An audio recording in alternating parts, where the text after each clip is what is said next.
Buenos días chicos del quinto grado de primaria, espero que todos se encuentren bien en casita y nosotros continuamos con un nuevo tema de nuestro curso de Historia del Perú. El día de hoy estoy con un atuendo ya muy parecido a la kushma usada por las poblaciones nativas de la selva, ¿no? A ver, escuchemos la música chicos, escuchemos la música. Ah, qué bonita, nos ponemos a bailar. Bonito, ¿verdad? Sí. Entonces, hoy día vamos a hablar acerca de una rebelión que se va a dar en la zona de la selva. Así que vamos a estar muy atentos. Y yo aquí combatiendo con mi kushma, que está muy bonito, nos vamos ya a iniciar nuestra clase. Muy bien, chicos. Ahora nos vamos bailando. ¡Eso! Bien, el tema del día de hoy trata acerca de las rebeliones indígenas. Vamos pegando. Las rebeliones indígenas. Pero en este caso vamos a ver la rebelión, como habías visto, mi kushman, ¿no? Un traje típico, una especie de camisón que usan las personas de la selva peruana. Y entonces en este caso vamos a ver la rebelión indígena de Juan Santos Atahualpa. ¿Ya? Entonces, Sí. ya sabemos nuestro tema del día de hoy. ¿Y quién fue Juan Santos Atahualpa? Aquí lo tenemos, ¿no? Él es Juan Santos Atahualpa y justamente vamos a ver lo que tiene aquí su kush. Bien, pero ¿cómo se inicia eso? ¿En qué consiste? Lo vamos a ver ahora mismo. Entonces nos vamos a la parte inicial de nuestra pizarra. Primero, nos vamos a hacer la pregunta. ¿Qué eran las rebeliones, no? Aquí tengo una pequeñita que tiene mucha curiosidad sobre qué eran las rebeliones indígenas. Le vamos a ayudar a responder sus dudas. Entonces, ¿qué eran? ¿Qué eran estas rebeliones? Bien, primero debemos saber que en el año de 1700, el siglo XVIII, se había dado la Ilustración, ¿verdad? También habíamos visto las reformas borbónicas. Ahora, justamente es en ese siglo donde se van a dar una serie de rebeliones, ¿ya? Una serie de rebeliones indígenas. Muchos historiadores nos dicen que se van a dar como unas 100 rebeliones indígenas, pero de estas rebeliones solamente van a destacar dos de ellas que son las más importantes. Bien, pero ¿qué eran esas rebeliones? Las rebeliones van a ser levantamientos armados, levantamientos de protesta, que van a realizar los grupos indígenas, ¿no? Las poblaciones indígenas, que van a estar liberados por indios nobles, a lo que llamaremos curacas o caciques. Ahora, ¿por qué la gente se levanta en armas?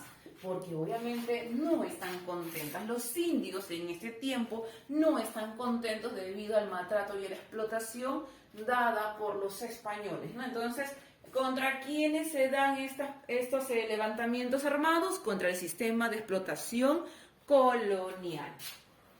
Contra los abusos y maltratos sufridos por los indios. ¿Por parte de quién, chicos? ¿De quién habíamos dicho? Por parte de los españoles.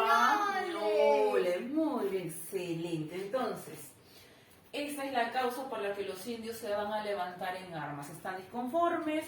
Además, recuerda que los indios nobles tienen acceso a educación, ¿verdad? Y ¿quiénes son? ¿Quién es la orden que funda la mayor cantidad de colegios? Ajá, muy bien, la orden de los jesuitas, ¿no? Por eso es que ellos también se van a educar con las ideas de la Ilustración. Ahí posiblemente sea también el hecho de tantas rebeliones durante el siglo XVIII. Bien, vamos a ver algunas de las causas. Entre las causas que vamos a encontrar van a ser la aplicación de las reformas borbónicas, ¿sí? Entonces tenemos las reformas borbónicas que se dan precisamente en este siglo XVIII por parte de la dinastía de los Borbones, ¿no? ¿Te acuerdas quién fue el principal rey Borbón? Bien, muy bien. Él es Carlos III, ¿verdad? Carlos III de España es el rey quien va a iniciar estas reformas borbónicas. Además, también vamos a ver que estas reformas traen una serie de cambios, ¿no? Cambios territoriales, cambios políticos, cambios económicos. Entre los cambios económicos vamos a ver el incremento de impuestos. Recuerda que España quiere lograr alcanzar la superioridad que tuvo antes y entonces va a tener que recaudar una gran cantidad de dinero que va a beneficiar directamente a España. Entonces incrementa impuestos, tanto para mestizos, tanto para criollos, Y especialmente los afectados aquí serían los indios, ¿no? Sí.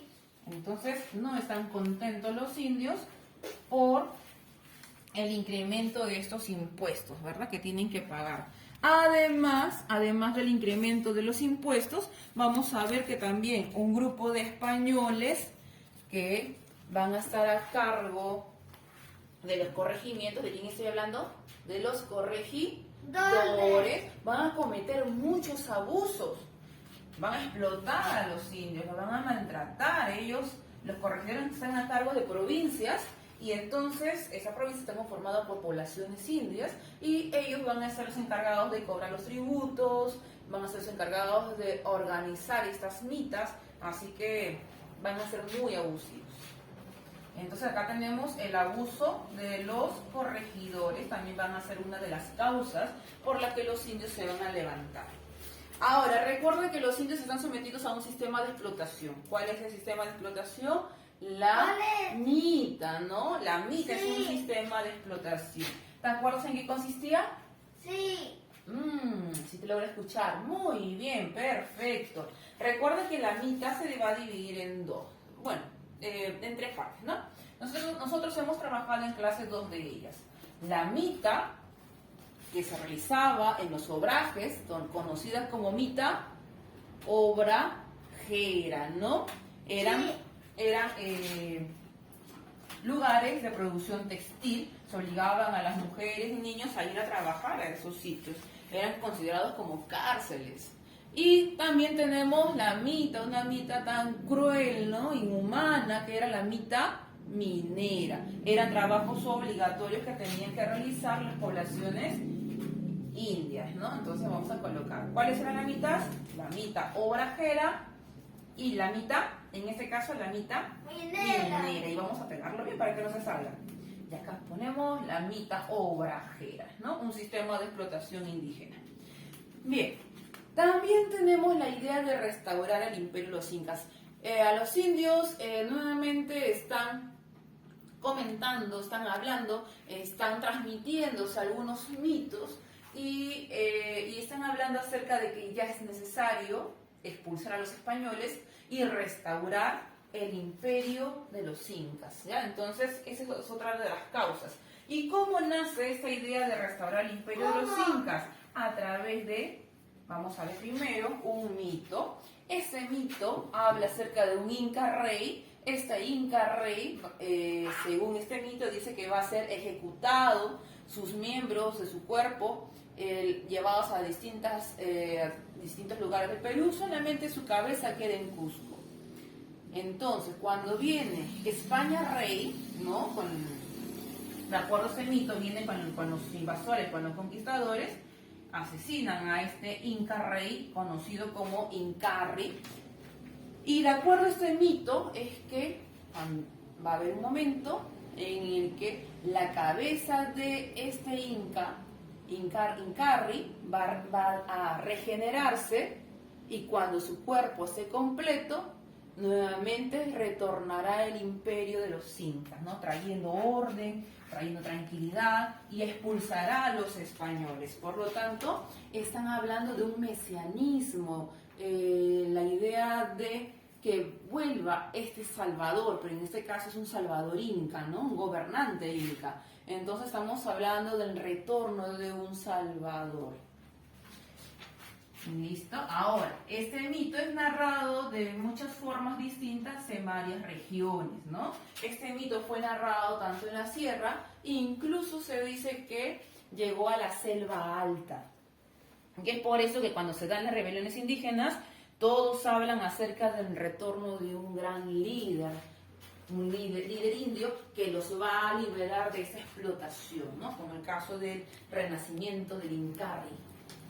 Y también tenemos la obra, ¿ya? Una obra realizada por el Inca Garcilaso de la Vega, que justamente en su obra Comentarios Reales de los Incas nos habla acerca del imperio incaico, ¿no? Él es un mestizo, Garcilaso de la Vega es un mestizo, su madre es una princesa inca, su padre es un español, y entonces gracias a la línea materna es que él se entera, él conoce acerca de los incas, las costumbres incaicas, y entonces eso lo plasma aquí en su obra, Comentarios Reales de los Incas, y llega al alcance de los indios, especialmente los indios nobles leen acerca de esto, de la historia de los incas, y entonces hay una añoranza, hay un deseo de que nuevamente retorne este imperio, ¿no? Este grandioso imperio incaico. Entonces acá vamos a colocar el nombre, el Inca Garcilaso de la Vega,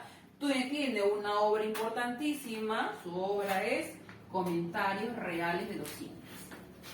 Entonces, esas van a ser algunas de las causas. El maltrato, la aplicación de las reformas borbónicas, las leyendas, el mito del Incarri, el deseo del retorno del imperio incaico, ¿no? Bien, sí. Ahora, vamos a ver. Tenemos dos movimientos importantísimos que se van a presentar aquí. Vamos a ver el movimiento de resistencia amazónica, ¿ya? Se dice amazónica es porque se va a dar en la selva, cuyo líder va a ser, ¿quién era? Juan Santos Atahualpa, ¿verdad? Entonces tenemos dos movimientos importantes. ¿Y por qué tenemos dos movimientos que tienen denominaciones muy distintas? ¿Por qué? Movimiento de resistencia amazónica y el movimiento de resistencia andina. Porque los movimientos van a depender del lugar geográfico donde se van a ir localizando, ¿ya? Entonces tenemos de resistencia amazónica que se va de la zona de la selva central y la resistencia andina liderada por Túpac Amaru II, conocido como, chicos, como, ¿cuál fue su verdadero nombre? Eso, José muy Gabriel bien. Condorcanqui. José Gabriel Condorcanqui o Túpac Amaru II, cuya resistencia, cuya rebelión es la que más ha destacado en este proceso, ¿ya? Entonces, si hablamos de una de las rebeliones indígenas más importantes que más ha destacado, es la de Túpac Amaru II, ¿ya? Cuyo nombre es José Gabriel Condorcanqui. Pero esto lo veremos ya la siguiente semana. Entonces no te olvides, las resistencias se denominan amazónico-andina debido a la ubicación geográfica de estas, ¿no? Muy bien, entonces nos vamos a ir directamente ya a ver acerca de Juan Santos Atahualpa. Vamos a colocar acá a Juan Santos Atahualpa. Según los testimonios de aquella época de los misioneros, nos dicen que tiene rasgos mestizos, ¿ya? Siempre usaba una kushma roja y era una persona que dominaba varias lenguas. Sabía hablar perfectamente el castellano, sabía hablar perfectamente el latín, sabía hablar el quechua y otros dialectos más de la zona de la selva. Eso le permitió tener comunicación con muchos grupos étnicos en la selva. No, los puquinas no. A ver, el lugar de nacimiento no se tiene con precisión en qué lugar él ha nacido, ¿ya? No se sabe exactamente. Pero, de acuerdo a las investigaciones, se sospecha, se cree que posiblemente sea el Cusco. ¿En qué año? En el año de 1410 aproximadamente. Es decir, que cuando él inicia su rebelión tendría de 30 a 40 años, ¿no? ¿Dónde estudió? Estudió en el Colegio de Caciques San Francisco de Borja, ya en Cusco. Se dice que él nació ahí. Ahora, el Colegio San Francisco de Borja pertenece a la orden de los jesuitas, quienes hicieron cargo de su formación, de su educación, ¿no? ¿Dónde queda? Esto queda en Cusco, ¿ya? Entonces, ¿es un museo? No, es un colegio. Entonces tenemos el Real Colegio de Caciques San Francisco de Borja, que pertenece a la orden jesuita, y se encuentra en Cusco. Ahora, Juan Santos Atahualpa tiene este nombre, Atahualpa, porque él se dice ser descendiente del Inca Atahualpa, ¿ya? Entonces, ¿descendiente de quién? Del Inca Atahualpa. Y también nos vamos colocando nuestras flechitas para que se vea ordenado. Vamos colocando aquí. Estudió, ya sabemos dónde estudió, descendiente del Inca Atahualpa. Ahora, él va a iniciar esta rebelión, ¿en qué año? En el año de 1742. ¿En qué lugar? Este lugar es la selva central. Si vemos el mapa del Perú, estamos en la selva central, entre las regiones de Huánuco, Pasco, Junín y Ucayali, ¿no? Sí. Entonces él empieza con ese movimiento en esta zona conocido como el Gran Pajonal, ¿ya? A esa zona se le conoce como el Gran Pajonal. ¿Dónde habíamos dicho? En la selva central. Al ser una región montañosa, llena de mucha vegetación, es una región muy difícil. Eso permitió de que esta zona sea una zona liberada. Los españoles no pudieron dominar esta zona, así que tampoco pudieron contra la rebelión de Juan Santos Atahualpa. Hubo intentos de sofocar su rebelión, pero no pudieron sofocarla, no pudieron terminar con ella. Ahora, ¿cuál era el objetivo de la rebelión? De expulsar a todos aquellos que no pertenecen a este territorio. Se dice que Juan Santos Atahualpa fue llevado por maestros jesuitas hacia España, Portugal, y luego fue llevado a África, luego retorna con todo ese conocimiento y experiencia aquí al territorio peruano, o al virreinato peruano, y él hablaba mucho acerca de que los negros y los españoles no deberían vivir aquí. ¿Por qué? Decía que los negros son para África, los españoles para Europa y América es de los indios. Así que estos dos grupos, africanos y los españoles, deberían irse. ¿Ya? Entonces esa fue la idea, expulsarlos, no tenerlos aquí. Luego él hablaba también de la necesidad de restaurar el Tahuantinsuyo. ¿Te acuerdas que habíamos hablado acerca del regreso de un inca? Bien, entonces la idea es restaurar el Tahuantinsuyo bajo el liderazgo de un inca, ¿no? Un inca rey. A eso le llamamos mesianismo, ¿no? Entonces, el mito del Incarri se estaba haciendo realidad a través de la presencia de este gran líder. Pero también vamos a ver que ese mesianismo va a permitir colocar a Túpac Amaru, que vamos a ver la siguiente semana, en la posición del restaurador, el enviado, el elegido para que nuevamente retorne al imperio de los incas, ¿no? Muy bien. Entonces vamos a colocar aquí nuestros objetivos. Ahora, ¿contra quiénes se van a enfrentar? Se van a enfrentar contra la orden de los franciscanos. Los franciscanos, la orden religiosa que hayamos estudiado hace varias semanas atrás, van a ingresar a la selva y van a tratar de evangelizar a los indios, ¿no? Pero lamentablemente, cuando ingresan los franciscanos, también ingresan varios españoles. Y justamente aquí tenemos un cerro, llamado el Cerro La Sal, donde se extrae sal. Este mineral es muy requerido aquí en el virreinato y se van a llevar a muchos indios a trabajar en esta zona en condiciones de explotados, ¿no? Y entonces esta explotación dada hacia las poblaciones indígenas va a ser también uno de los motivos por la que Juan Santos Atahualpa va a liderar su rebelión, ¿no? Entonces vamos a ver varias misiones franciscanas en esta zona de la selva central y justamente va a expulsar a unas 27 de estas misiones instaladas, ¿no? Una de ellas sería la de Quimiri, donde incluso los españoles van a instalar un fuerte, ¿ya?, en contra de la rebelión de Juan Santos Atahualpa. Entonces, ¿por qué quiere expulsarlos? Primero, me paso a este lado de acá. Quiere expulsar a las misiones franciscanas debido a que, una de las labores va a ser cristianizar, aunque en realidad eso no es el problema. En realidad eso no va a ser el problema, porque incluso Juan Santos Atahualpa también es un católico ferviente. Cuando Juan Santos Atahualpa tiene la idea de expulsar a españoles y esclavos, él dice, la religión nuestra va a ser el catolicismo. De las cosas positivas, entonces lo que va a rescatar es el catolicismo. Bien, entonces, expulsan a quién? A la orden de los franciscanos. Recuerda que ellos van a instalar algunas misiones, este grupo de misiones en la selva, cuya labor fue cristianizar. Pero ¿por qué la expulsión? Primero porque con los españoles, las misiones llegan a los españoles que van a llegar a explotar a los indios. Segundo, porque estos indios van a ser llevados a las reducciones, ¿ya?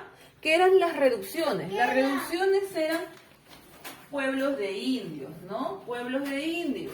Entonces, si yo llevo a estos grupos de la selva que viven forma nómade, libre de la naturaleza, y me los llevo a pueblos de indios, lo que voy a hacer es conseguir gente que va a ir a tributar y gente que va a ir a realizar la mita. Entonces tengo indios a mi disposición para hacerlos trabajar. Entonces, ¿para qué forman esas reducciones? Para prepararlos para ser indios mitayos, ¿ya? Viene de mita. Y tributarios porque van a empezar a pagar tributo, el famoso tributo indígena, que obviamente va a ir hacia los bolsillos de la corona española. A ver, ¿qué más? Y otra de las cosas por la que también expulsan a los franciscanos, aparte de la explotación de los indios, es que junto con los españoles también traen varias enfermedades, ocasionando la muerte de muchos de estos indios. Enfermedades muy comunes para los españoles, pero para los indios era una enfermedad nueva, así como ahora tenemos la pandemia de COVID, nuestro cuerpo no lo reconoce y es necesario para eso las vacunas. Entonces, en este tiempo, obviamente no habían vacunas. Pero ¿qué enfermedades eran aquellas que ocasionó la muerte de muchos indios? Enfermedades como la viruela y la sarampión. Ya, entonces, el sistema inmunológico del indio no reconocía estas enfermedades, ocasionando la muerte de muchos de estas personas, ¿no? Entonces, la viruela y sarampión ocasionó muchas muertes. Bien, entonces, para poder enfrentarse a estos grupos, a estas misiones franciscanas y enfrentar también al ejército español, es que se van a unir o pide el apoyo de etnias indígenas, etnias que están ubicados en la selva, etnias selváticas, y estas obviamente le van a dar su apoyo. ¿De quiénes estamos hablando? Justamente acá la imagen nos ayuda, ¿no? Algunos grupos indígenas que reconocen a Juan Santos Atahualpa como su líder. ¿De quién estamos hablando? Estamos hablando de los Mashiguengas. ¿De quién más? De los Conibos. Estamos hablando de los Ashanincas y también de los Chipíos, ¿ya? Entonces tenemos algunos de estos grupos que se unen a Juan Santos Atahualpa en su rebelión. ¿Logran expulsar a los españoles? Sí, logran expulsar a los españoles. Te acabo de decir que es un lugar muy complicado. Además, los españoles se van a adquirir algunas enfermedades como la fiebre amarilla y no van a poder combatirlos a ellos. Entonces, ¿cuál es la estrategia militar aplicada por Juan Santos Atahualpa? Una guerra de guerrillas. ¿Qué es una guerra de guerrillas? Es un enfrentamiento de grupos, obviamente no son militares, pero que van a realizar ataques sorpresivos, ¿no? Porque ellos conocen muy bien la región, conocen muy bien a la selva y pueden hacer ataques sorpresa que los españoles no van a poder cómo derrotarlos, ¿no? Entonces, al no poder derrotarlos, entonces esta rebelión de Juan Santos Atahualpa sí resulta siendo una rebelión exitosa, ¿ya? Nunca lograron derrotarlos. Es como el cine de los niños, pero esta vez que lo derrotaron. Claro, entonces van a derrotarlos. ¿Qué virreyes gobernaron en ese momento? Uno de los virreyes que va a gobernar en ese momento es José Antonio de Mendoza, ¿no? Cuando él era virrey, se inicia la rebelión de Juan Santos Atahualpa. Mandó expediciones para poder derrotarlo y no pudo. Entonces acá vamos a colocar a José Antonio de Mendoza. Fracasó con su intento de sofocar la rebelión de Juan Santos Atahualpa. Luego vamos a ver la presencia de este virrey, que ya lo hemos estudiado, lo hemos visto cuando pasó uno de los terremotos más terribles que tuvo el Perú en 1746, ¿no?